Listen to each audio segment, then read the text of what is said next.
Amis du jour, chalutations. Pour les petits nouveaux, moi c'est Sekhmet, et je vous souhaite la bienvenue dans mon podcast littéraire. Dans mon émission, je vais tenter 3 fois par semaine de vous donner envie de découvrir des livres de tout poil, récents et moins récents. Alors, si ça vous tente, c'est par ici la suite. Aujourd'hui, je vais vous présenter Les Carnets de l'apothicaire 4e tome de Hyuga Natsu, publié aux éditions Lumen. Dans ce nouveau tome, nous retrouvons Mao Mao au quartier rouge dans la maison de son père adoptif Luomen. Avant de continuer, si vous n'avez pas encore suivi les aventures précédentes de Mao Mao, cet épisode risque de vous révéler des réponses avec de l'avance. C'est à vous de voir, comme toujours.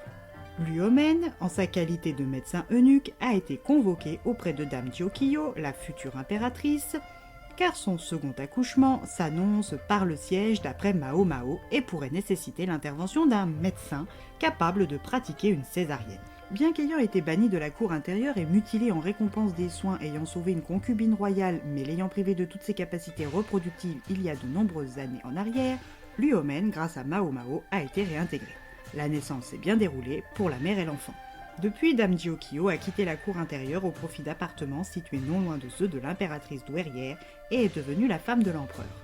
Mais le médecin, lui, est contraint de rester à la cour intérieure. Mao Mao est donc depuis la réintégration de son père à la tête de son herboristerie située en face du palais vert de gris. Mao Mao, contrairement à Luomen, n'est pas médecin, mais est doué en potions et en soins de base. Enfin libérée de la cour intérieure et de son rôle de goûteuse pour Dame Jiokiyo, elle peut s'adonner à sa passion. Mais après son aventure à la forteresse, elle n'est plus toute seule. Le jeune rescapé de la famille Shi vit avec elle. Amnésique et souffrant d'une paralysie, Shoyu lui en fait voir de toutes les couleurs. Elle ignore qui elle est en réalité, mais tient tout de même à lui offrir une vie stable. Avec l'aide de la tenancière du palais vert de gris et du garde de la maison de thé, Ukiyo, Mao Mao peut gagner de quoi les nourrir et faire tourner le commerce de son père. Parallèlement, elle est toujours une employée de l'homme nymphe, Jinshi.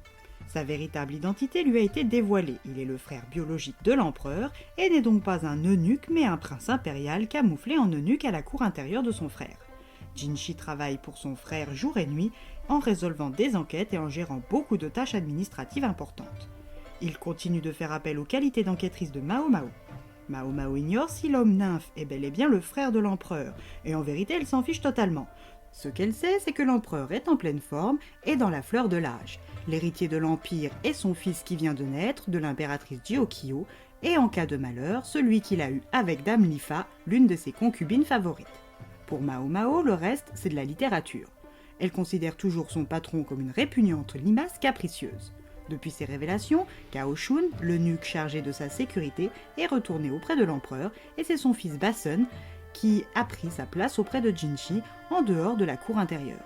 Depuis le sauvetage de Mao Mao, le prince impérial arbore une cicatrice sur la joue qui, en toute objectivité, n'a rien retiré de sa beauté lunaire.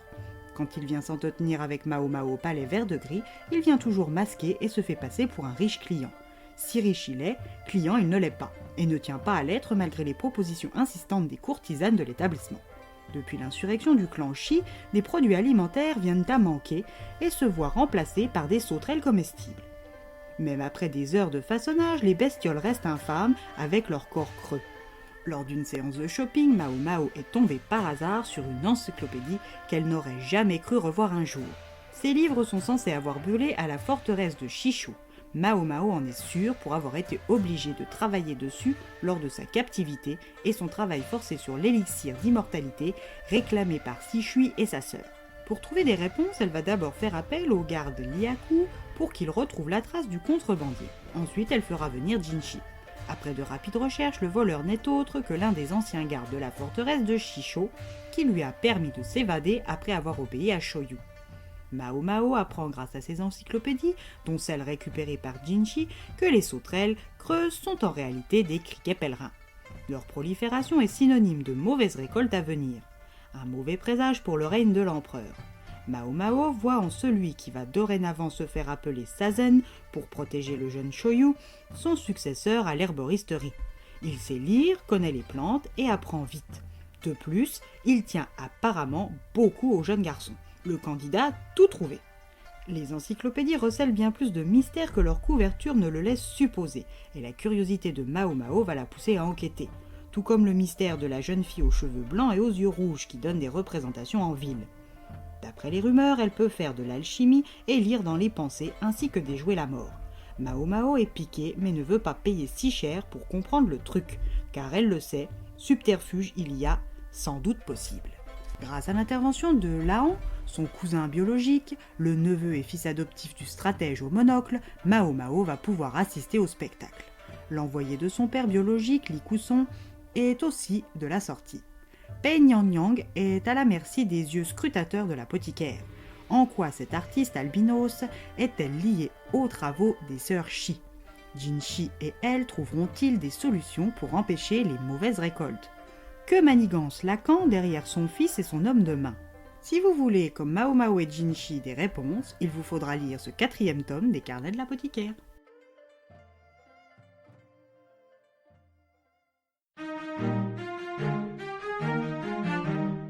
Un tome qui, comme les précédents, se lit bien et fait bien avancer le duo atypique composé de la frêle mais téméraire Mao Mao et du délicat mais tenace Jin Shi.